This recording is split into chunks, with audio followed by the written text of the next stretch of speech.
الحمد لله نحمده ونستعينه ونستغفره ونؤمن به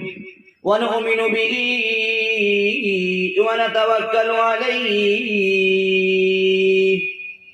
ونعوذ بالله من شرور أنفسنا ومن سيئات أعمالنا من يهده الله فلا مضل له ومن يضلله فلا هادي له ونشهد أن لا إله إلا الله وحده لا شريك له ونشهد أن سيدنا وحبيبنا وسندنا ونبينا ومولانا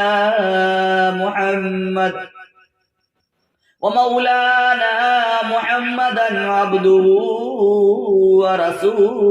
ورسوله أرسله بالحق بشيرا ونذيرا وداعيا إلى الله بإذنه وسراجا منيرا. أما بعد فأعوذ بالله السميع العليم من الشيطان الرجيم.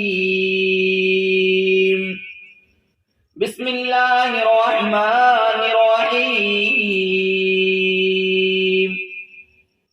يا أيها الذين آمنوا اجتنبوا كثيرا من الظن إن بعض الظن إثم ولا تجسسوا ولا يغتب بعضكم بعضا أيحب أحدكم أن يأكل لحم أخيه ميتا فكرهتموه واتقوا الله إن الله تواب رحيم.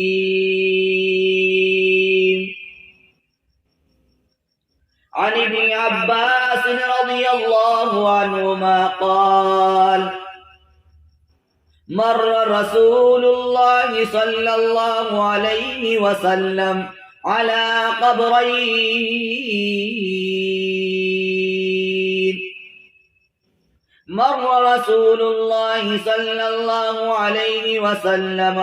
قبرين فقال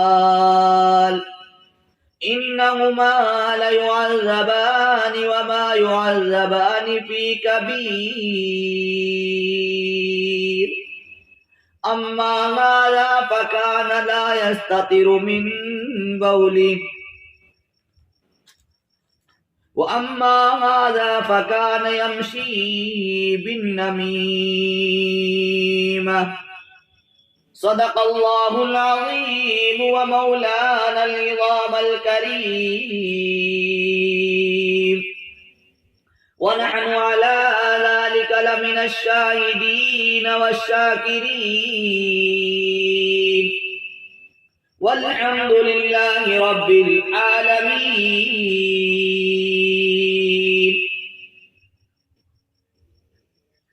میرے محترم بزرگوں اور عزیز ساتھیوں، درود شریف پڑھ لیں. اللہم صلی علی محمد وعلی آل محمد کما صلیت علی ابراہیم وعلی آل ابراہیم انک حمید مجید.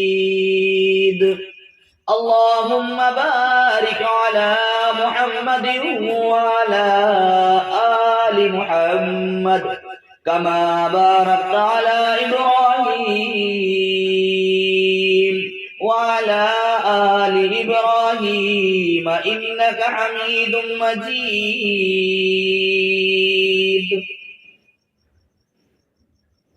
میرے محترم بزرگوں اور عزیز ساتھیوں، میں نے آپ حضرات کے سامنے قرآن پاک بڑی معزز برکت والی عظمت والی کتاب ہے۔ اس کتاب کی تصدیق، اس کی حقانیت کا اعلان میرے رب نے کیا، اس کی تصدیق میرے رب نے کی۔ تو میں نے قرآن پاک کے 26ویں پارے کی سورہ حجرات سورت نمبر 49 کی آیت نمبر 12 کی تلاوت کی، اور اس کے ساتھ ساتھ بخاری شریف کی ایک حدیث شریف کی میں نے تلاوت کی۔ میرے محترم بزرگ اور دوستو،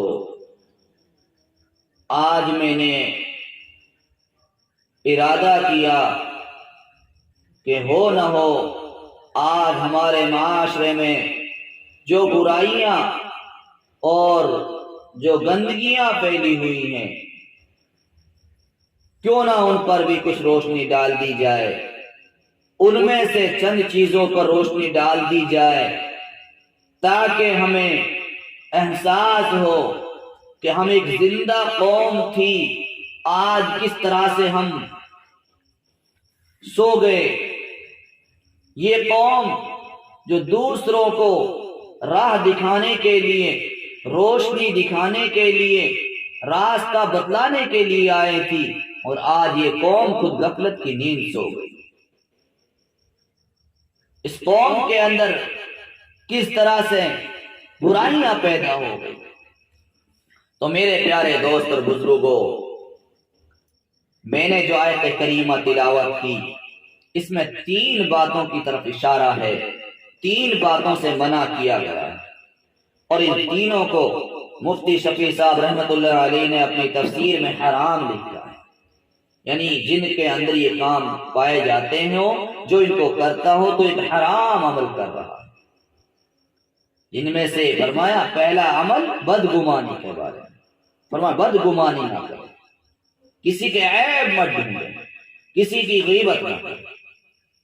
جو حدیث مبارکہ میں نے تلاوت کی، اس میں بھی اسی طرف اشارہ ہے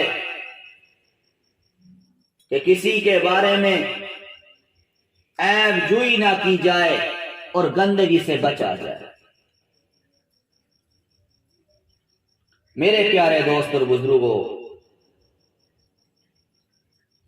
آیت کریمہ میں اعلان ہے، اور ایمان والوں کو ہی مخاطب کیا گیا ہے۔ پتہ چلا کہ قرآن پاک جب بھی آمنو بولتا ہے، آمنو پکارتا ہے، تو پتہ چلتا ہے اہل ایمان کو مخاطب کیا جائے۔ فرمایا ایھا الذین آمنوا اجتنبوا، یا ایھا الذین آمنوا اجتنبوا کثیرا من الظن،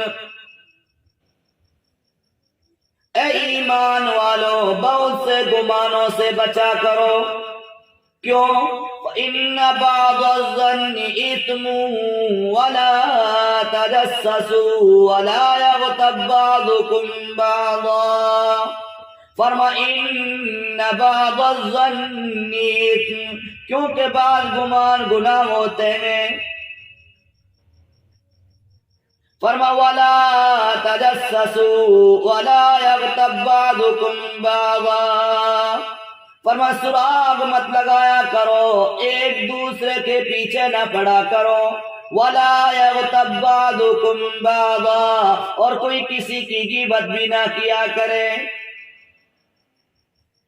أَيُحِبُّ أَحَدُكُمْ أَن يَأْكُلَ لَحْمَ أَخِيهِ مَيْتًا فَكَرِهْتُمُوهُ،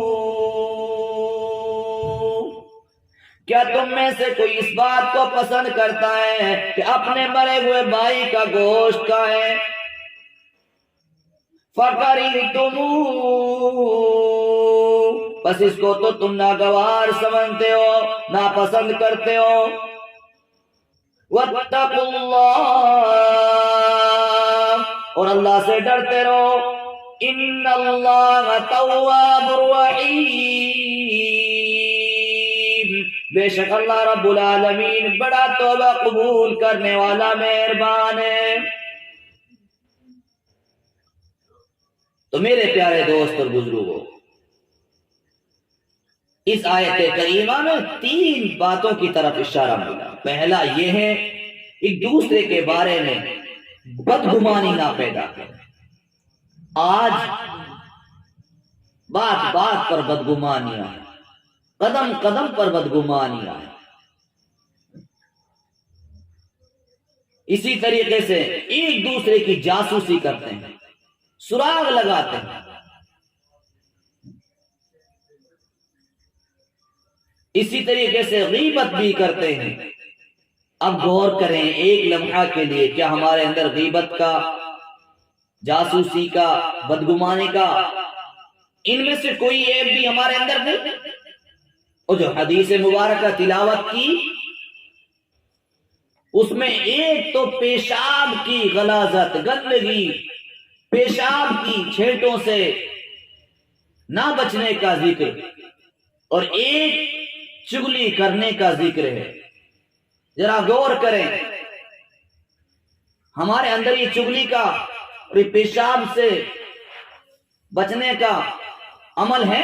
پیشاب سے بچنا ہم چاہتے ہیں؟ کسی سے کہا جائے حضرت نماز پڑھتے نہیں، اجی میں ناپاک ہوں، پیشاب کی چھینٹیں لگ گئی۔ ایک مومن ہو اور وہ ناپاک ہو، یہ تو مناسب نہیں ہے نا۔ حضرت ابن عباس رضی اللہ عنہما سے روایت ہے کہ رسول کریم صلی اللہ علیہ وسلم 2 قبروں کے پاس سے گزرے تو آپ نے ارشاد فرمایا، ان دونوں قبر والوں کو عذاب ہو رہا ہے، اور عذاب بھی کسی بڑی چیز پر نہیں ہو رہا ہے کہ جس سے بچنا مشکل ہو۔ کیوں؟ فرمایا ان میں سے ایک تو پیشاب کی چینٹوں سے نہیں بچتا تھا، دوسرا چغل خوری کرتا تھا۔ چغل خوری، غیبت، جاسوسی، بدگمانی، یہ سارے عیبات ہماری قوم میں۔ اللہ معاف کرے، جب تک ہم غیبت نہیں کر لیتے کھانا ہضم نہیں ہوتا، چغلی نہیں کر لیتے کھانا نہیں اترتا۔ آج بچوں کو نہیں دیکھتے، ایک بھائی نے دوسرے بھائی کے بارے میں دیکھا اس نے کوئی غلطی کی، بس اب تو اس کو موقع ہاتھ لگ گیا، اور موقع ہاتھ لگا، جو ہی اس کو چڑھانے لگا، اب موقع لگ گیا ہاتھ، ابو سے کہوں گا، ساتھی کو ساتھی کی شکایت ملی، استاد سے کہوں گا، دوست کو دوست کے بارے میں پتہ چلا تو کہا تیرے گھر والوں سے کہوں گا، یعنی ہر ایک موقع کی تلاش میں۔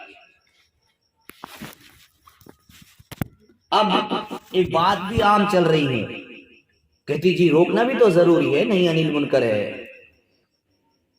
امر بالمعروف ہے، بھلائی کا حکم کرو، برائی سے روکو۔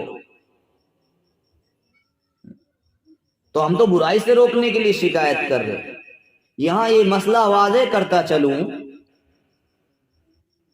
کہ زبان سے ہی چغلی کی جاتی ہے، زبان سے ہی غیبت کی جاتی ہے۔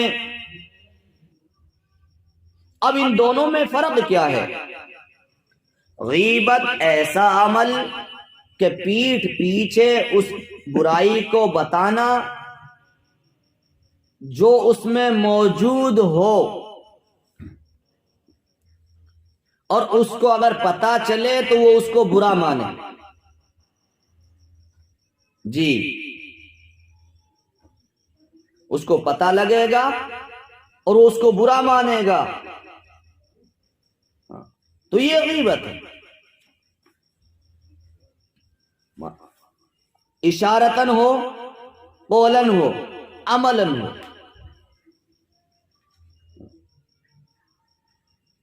چغلی وہ شکایت ہے کہ اگلے کے سامنے بھی آپ اس کی شکایت لگا رہے ہیں، پیچھے سے بھی لگا رہے ہیں۔ چغلی میں اب 2 چیزیں ہیں، ایک تو کسی کی اصلاح کرنا، اس لیے چغلی کرنا، ایک اپنے ہاتھ ایک موقع آ گیا، اس موقع کا فائدہ اٹھانا۔ اب اس پر نیت کے حساب سے فرق ہے۔ اگر اس لیے شکایت کر رہا ہے کہ اس بچے کی اس کے باپ سے کہہ دی جائے، بچہ اس طرح برائی کر رہا ہے، حرکت کر رہا ہے، تو یہ صحیح ہے، جائز ہے، مگر نیت یہ ہو کہ موقع ہاتھ لگائے، اندر سمجھ، گویا کیسے سمجھے، اندر لڈو پھوٹ رہے ہوں، اندر لڈو پھوٹ رہے ہوں اور اوپر سے چپڑی میٹھی گھی لگی باتیں کر رہا ہو، اجی میں تو اس لیے کر رہا ہوں نا، نہی عن المنکر ہے، برائی سے روکنا ہے، یہ صحیح نہیں ہے، جائز نہیں ہے۔ دونوں چیزوں کو سمجھے۔ دوسری بات یہ بھی سنتے